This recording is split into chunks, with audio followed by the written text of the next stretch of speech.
Alrighty, welcome back, my steamologists and my fellow steam and everybody watching everywhere on the internet. This is another episode, another chapter of ManCave Recipes. Now, like I said before, today we will be cooking beans. Now, everything you see in front of you is what you will be needing. You will need 2 cans, depending on how hungry you are, of Goya canned beans. You can use any type of canned beans. For this cooking lesson, you will need to use canned beans. Now, you're also gonna need some garlic powder. This puppy right here, if you didn't know. I don't really use it a lot, but we're gonna use it a little bit today. Just a little bit of black pepper, obviously, salt. Everybody knows you can't do anything without that adobo. And of course, 2 packets of sazon. Yes, pronounced just like that, sazon. Or, if you know how to say it, sazon. Okay? Now, you're also gonna need some good old oil, whatever type of oil you prefer to get. Now, I'm gonna move all this stuff over to the side real quick. Just so you know, I am filming this with the GoPro, so if you guys like this better than the way I did it with the cell phone, then let me know. If you like it with the cell phone better, then I'll do this with the cell phone. You also need you're also gonna need a good pot. Now this right here is a perfect size pot, good lid, you know, nice. This one's broken in, you know. I suggest, if you're using brand new pots, to all you guys out there that don't have one pot in their house, that got that bad honey coming over to the house on Saturday, and you go out and buy yourself brand new pots and you cook everything I teach you and it tastes like shit, like you got fucking metal in there. This is why. Because you need to take some seasoning or any rub or whatever you got, some oil, and you gotta, you know, cook, you know, you put it all around here and you cook it up so you can get all that extra residue that's on there from when the pot is created. So you gotta kind of break it in. This one right here, man, this one gives out good flavor. Sorry about that loud noise. Now, hopefully I will be able to show you guys how to do this the right way. Now, I will be right back. Now, there's one more ingredient that I forgot to mention. You can find it at any one of your local supermarkets. They sell them at Wegmans. I'm not sure if you guys have Wegmans by you. They sell them at Tops. They sell them at ShopRite. They sell them at Price Right, Save a Lot. I'm not sure if they sell it at Aldi's. These are just all supermarkets that are around here. All those except for ShopRite. ShopRite's not around here. But this is what you also would need to get. You will find this in the frozen section. If you don't find it, it might be in like the international section or the Spanish section or whatever. It's Goya and it's sofrito. Now, I normally don't use this. I have somewhere that I go that they make it from scratch. It's basically just like peppers and onions and garlic and all these different wonderful things to make a nice little paste. Now, I don't like using this one, like I said, because the taste is it's different than the original homemade one, which I will teach you guys how to make the homemade sofrito. Trust and believe, that is 10 times better than this. Now, this is not bad. The reason why I'm using it is because not everyone has someone down the street that can make them fresh homemade sofrito, which is, like I said, 30 times better than this. But this is not bad.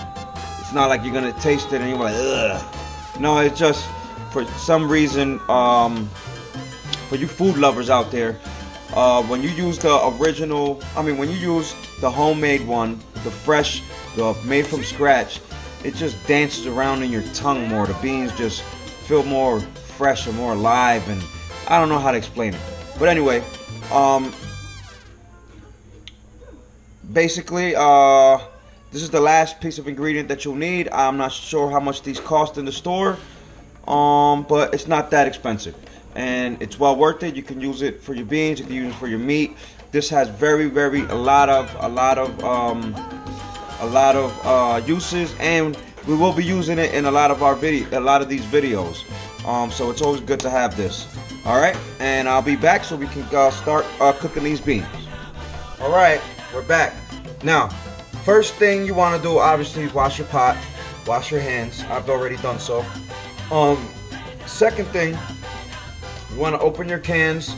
Depending on what type of cans you get, you might need a can opener. If you don't have a can opener or you do not own one, I suggest you buy one. Or I suggest you go and find these exact beans. I don't know which other ones have these little like, I don't know what you call these, like a peel top can, top peel, whatever you want to call it. So you want to open those both up.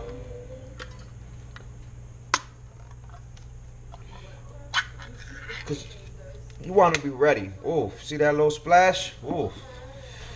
All right. Now, some people drain the juice out of the beans and do not use those beans. Hold on one second. Let's look what we got going on over here.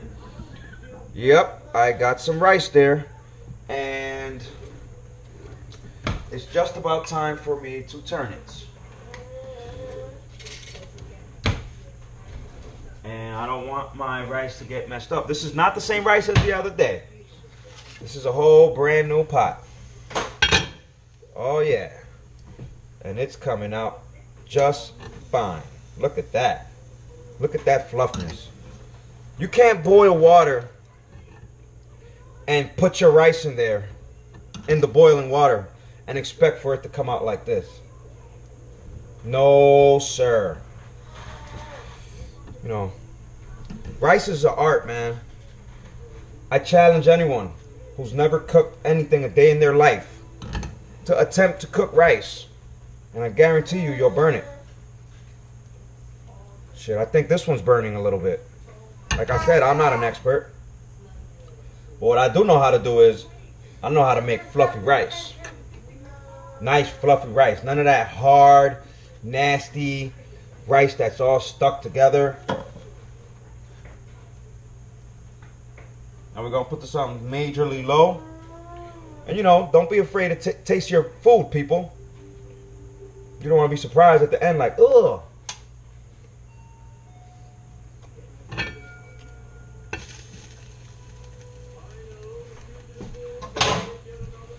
Delicioso. Now back to today's lesson, the beans. You want to put your flame, doesn't have to be on high heat. Doesn't really matter if it's not.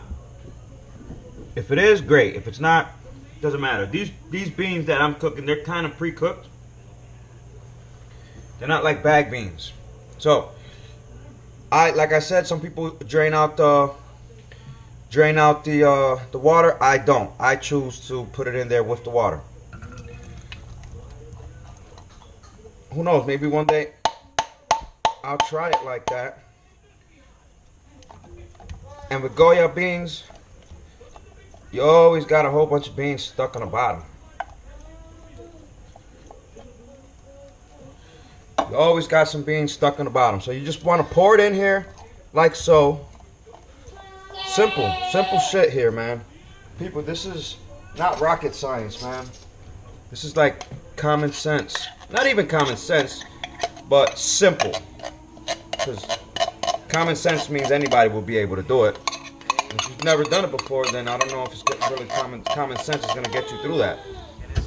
So, you know, you wanna, basically what we're doing is we're kind of pre-cooking these beans to give it some awesome flavor. Now mind you, if you do it exactly this way, your house, by the time you start adding these seasonings in here, woo!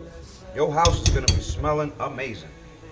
Right now, my house isn't really smelling too great from the beans, you know, because I haven't added any seasonings yet. Now, I put a shitload of adobo. That's me. You guys put it towards your taste. I like to 1, 2, 3. There you go. People are like, oh my God, that's a lot. No, it's not. You wanna know why? Oh, let's put some oil in here.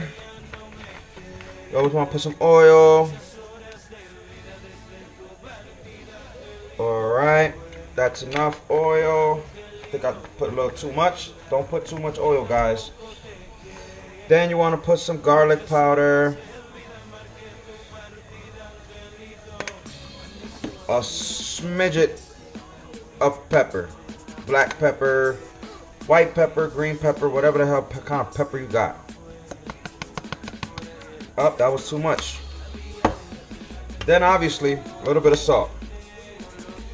Not so much because everything you have has a little bit of salt already. Then, if your sofrito is frozen like mine, you want to get a clean spoon. Let's start stirring this right here real quick.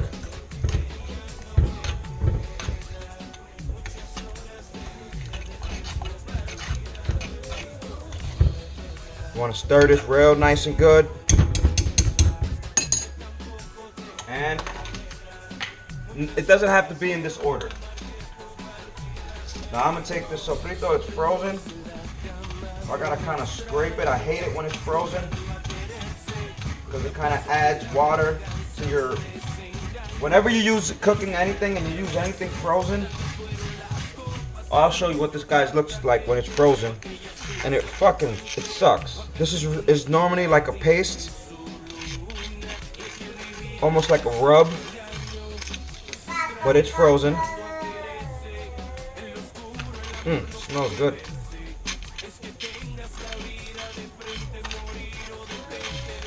Trying to scrape out as much as I can.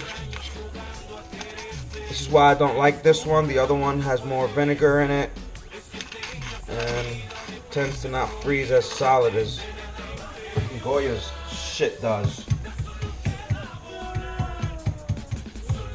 Let me pause this while I try to scrape some of this, more of this stuff out. I got enough of the sofrito in there. Now I'm gonna put one of these first, and then I'm gonna taste it and see if I need another one.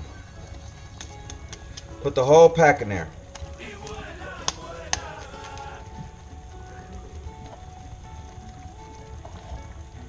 And stir it. Smelling really good right about now. And you see how the beans are kind of changing color. They're kind of looking a little darkish brownish, even though they're black beans, but that's because it's got all that good juices. Now, reason why I tell you when I put that adobo, that I said it's not a lot, I'm still gonna add water to this. This is for you, Craig, because you said I didn't show you the water last time. We had 2 cans. Well, you used 2 cans of this and a half.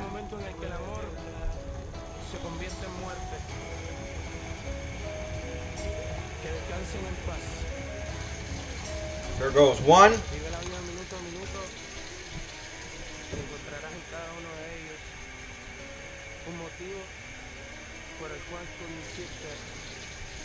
Two. And then just a little bit, not even a half. Just a little smidget more. Because the water's going to evaporate. Always clean up, fellas. Always clean up.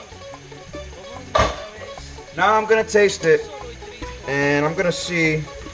Now, you don't have to put this much water. You don't have to put water at all. If you like your beans really super thick, don't put any water in it. put just a little bit so it can, you know, it doesn't burn. But I like mine's kind of like on the soupy side. Things that you can do to thicken it up, little tricks. You can add instant mash. That's a little trick. You put, I know I have one open somewhere, and I am going to be putting some instant mash. Depending on how much you put, how thick it gets. I don't like mine to be like water. I like them to have a little bit of consistency. So you add a little bit of this. This is why you put the seasoning that you do, because guess what? Potatoes have no fucking taste.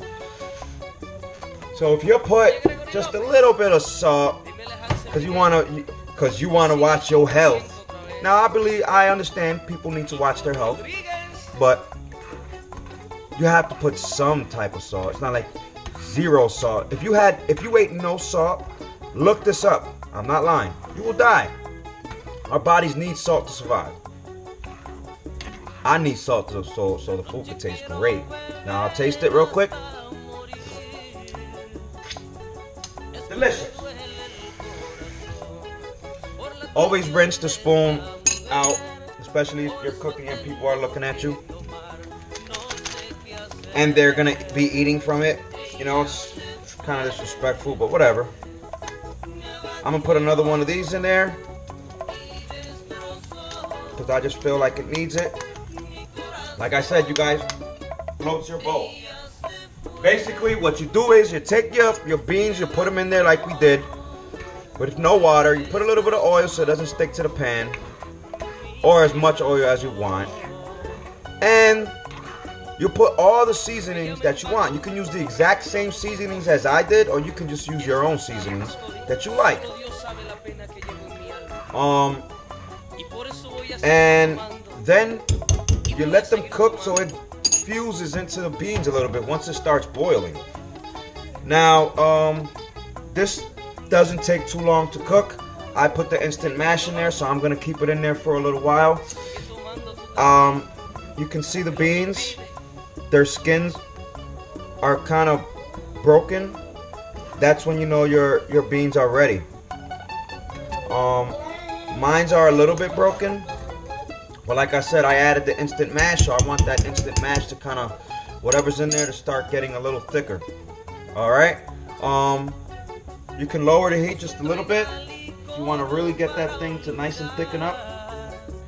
A couple things that you guys can add to spice it up. You can add little pieces of meat, any pieces of meat that you want. I preferably pork. Pork and beans always goes great. You can put little pieces of ham. I've never seen it with chicken, but I've seen it with bacon. I've seen it with ham. I've seen it with roast pork shoulder, which we call, us Puerto Ricans or us Latinos call pernil. That is the show you guys really want to watch. Guys, when we get to that level of cooking, let me turn the camera around real quick so you guys can see me. Sorry if the camera angle's not great. Like I said, I just got this GoPro. But guys, when I teach you how to do this pernil, roast pork shoulder, it is unbelievable. And it's something that's been done in the Spanish community for years, generations, eons, centuries, since as long as we can remember. Now, if you have any Spanish friends and you've never been over their house for Thanksgiving or Christmas or New Year's or a birthday, a wedding, or hey, just on a regular day of the week, you will see that I can't say that all cultures aren't like this, but Spanish people are really food oriented, man. All nationalities. Because when I say Latinos or Spanish, I mean the people that speak Spanish. You know, they're from Spanish-speaking countries. You know, that includes, and this is not the entire list, but this is just what I'm saying off the top of my head. Puerto Ricans, Dominicans, Cubans, Mexicans, Brazilians, Cubans, I said that already, Argentinians, Chileans, Venezuelans, Peruvians. You got all these different types of Spanish-speaking groups that all kind of have the same recipes, similar. They're all just cooked a little bit different, but we all eat pernil, we all eat rice, we all eat beans, we all eat carne guisada, which is beef stew. We all eat pollo guisado, which is basically like chicken stew, broth, whatever you want to call it. We all eat all that stuff, you know, and during the holidays, every single holiday, we just cook everything we know how to make. Yeah, go just holidays. If you have a Puerto Rican friend, just ask them. Like, I've never been to a Puerto Rican Christmas, or a Dominican Christmas, or a Venezuelan Christmas, or a Mexican Christmas, or this Christmas, or any, and just say, can I come over? Or Thanksgiving. Thanksgiving, you'll get way more food. Now you can see my beans are boiling. See, instead of me pausing the video, I just had a nice little talk with you guys, and look. Beans are boiling. So now what do? When it's boiling, you lower the heat on low. Now you got a real nice simmer, and you want to cover it up, and you want to let that thing go. Alright? Now, you let it sit for about another 10 minutes, and voila, you have the most delicious beans you will ever eat in your life. Thanks for watching another episode of ManCave Recipes. This is designed for all you guys out there, even you women that don't know how to cook, because I've met women that don't know how to cook. This goes out to all you people that have that one special somebody that you're trying to impress. See me? I'm trying to impress my girl today, because the other day all I did was cook rice. And I'm lazy, and I just cooked rice, and I made myself some eggs, and that was it, you know. But today I'm impressing my wife. I made the rice, I got the beans, and I got a little something over there that I'm gonna hook up. But you guys are awesome. Wanna know why? Because you guys inspired me to teach you how to cook these delicious meals. On another note, Steam is on the up. Steemians are richer. And everyone on Steemit got more money today because Steemit is up. Steam is up, excuse me. That's my daughter crying. I gotta wrap this video up and go kiss her to death so she stops crying. And I'm gonna eat also. See you. Until the next post. Steam on, my steamologists. Steam on.